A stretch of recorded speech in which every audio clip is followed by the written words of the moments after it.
तर हिंगोलीच्या नरसी नामदेव इथे आज आषाढी एकादशी निमित्त भाविकांनी संत नामदेव महाराजांच्या दर्शनासाठी सकाळपासूनच मोठ्या प्रमाणात गर्दी केली आहे। आज सकाळी शासकीय महापूजा पार पडल्यानंतर मंदिर भाविकांसाठी खुलं करण्यात आलंय।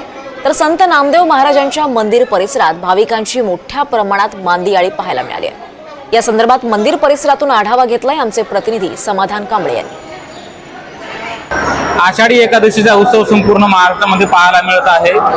पांडुरंगाच्या दर्शनासाठी जे भाविक पंढरपूरला जाता येत नाही असे भाविक जे आहे ते हिंगोलीच्या नरसी नामदेव येथे आलेले आहेत। आपण बघू शकता जे ते भाविकांनी मोठ्या प्रमाणात संत नामदेव महाराजांचे दर्शन घेण्यासाठी सकाळपासून जे आहे ते रीग लावलेली आहे।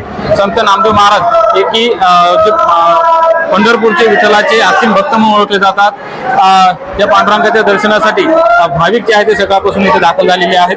सकाळी 7 वाजता येथे शासकीय महापूजा पार पडल्यानंतर या ठिकाणी दर्शनासाठी मंदिर खुलं करण्यात आलं होतं आणि त्यानंतर जे आहे ते भाविकांनी मोठ्या प्रमाणात या ठिकाणी गर्दी केलेली आहे। त्याचबरोबर मंदिर प्रशासनाकडून जे आहे ते पावसाची शक्यता असल्याने या ठिकाणी 30 बाय 150 असा कापडी मंडप देखील उभारलेला आहे।